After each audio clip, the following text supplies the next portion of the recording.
Hey guys, good morning. Just wanted to hop on here real quick and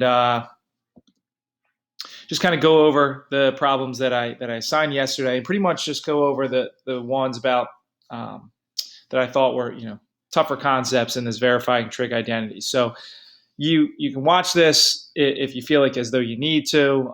You don't have to submit anything here. I'll submit it our daily assignment. I'll give it more practice problems uh, once I post this video. Okay, so we'll just kind of take it problem by problem here. I just want to highlight a few things. Okay, so you're gonna in this problem, all right, you're gonna factor, right? Factor using the difference of squares.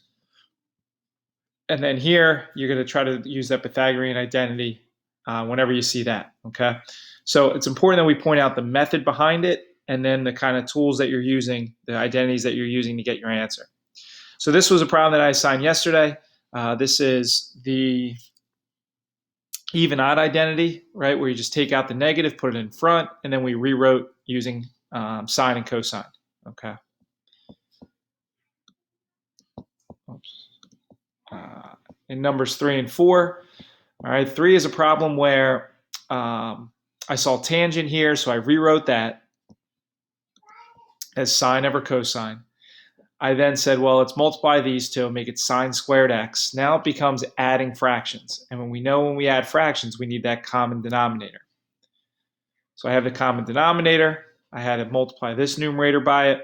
I got cosine squared x plus sine squared x, which again, I'm using a Pythagorean identity. From that, I was able to get 1. And 1 over cosine x equals secant x. All right. In number 4, this was what we call a cofunction identity, which is pretty easy to recognize just because it looks so different. All right. So you're just going to use the identity sheet. This right here is equal to secant. And then we have to use our rewriting in terms of sine and cosine. Hey, Liv. I can't play right now. Sorry. I have to do some work.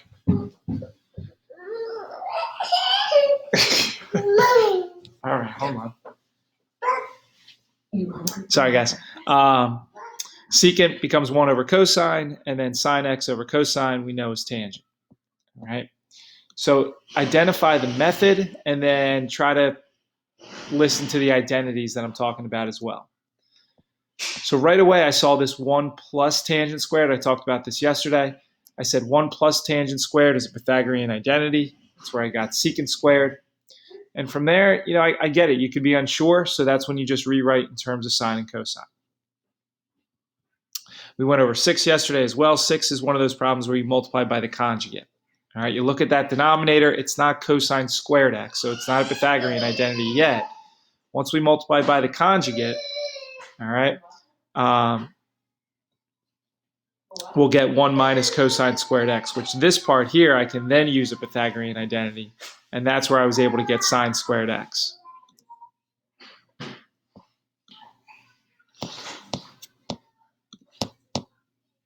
All right, so as you can see, this 1 minus cosine squared x, that's one of the Pythagorean identities. And then from there, we were able to just reduce, get it down to what we needed to verify it to be. All right, number 7, we did yesterday. Or no, number 7 I asked you to do was one of the problems I asked you to do for homework. Again, it's using the cofunction identity, which again stands out. It's pretty obvious. Now I know on your paper the cofunction identities do not say like sine squared or cosine squared, but these problems in number 7 do. That's okay. It just means whatever it equals is also squared. So this numerator here is equal to cotangent squared. The denominator is cosecant squared. Okay. From there, I just rewrote in terms of sine and cosine and was able to simplify.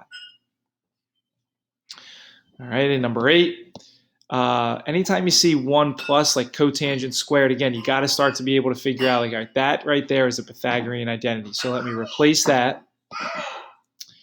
And from there, rewrite in terms of sine and cosine, right? And then look to simplify and see what you get.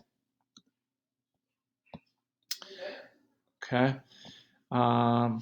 Let's see here. Number 10, I believe we did this problem yesterday. This was just a conjugate problem where you got to multiply the top and bottom by the conjugate, use the Pythagorean identities, and simplify. Okay. Number 11 was a common denominator. We've gone over that. Number 12 is using what we call those even odd identities. And then signs in the problem, I'm going to leave that, but I'm going to rewrite tangent. From there, I'll multiply instead of dividing by the fraction and just simplify. All right.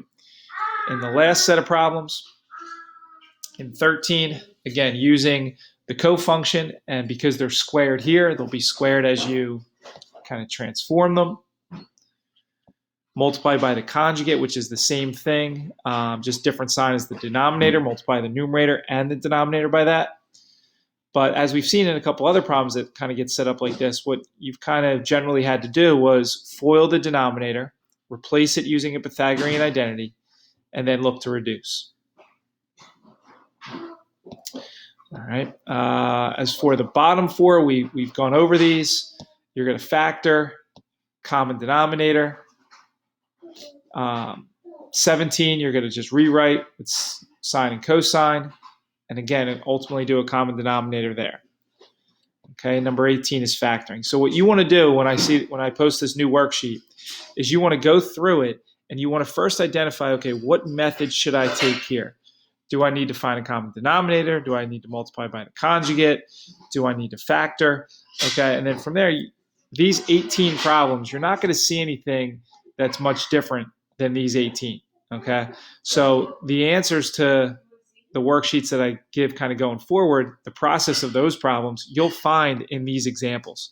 So you just got to kind of take the time to go back and try to match it up. Okay.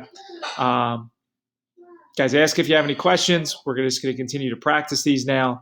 But I hope, I think we're moving forward here. We're going in the right direction. I think we're starting to get more and more comfortable with it. All right. Enjoy your day. Thanks.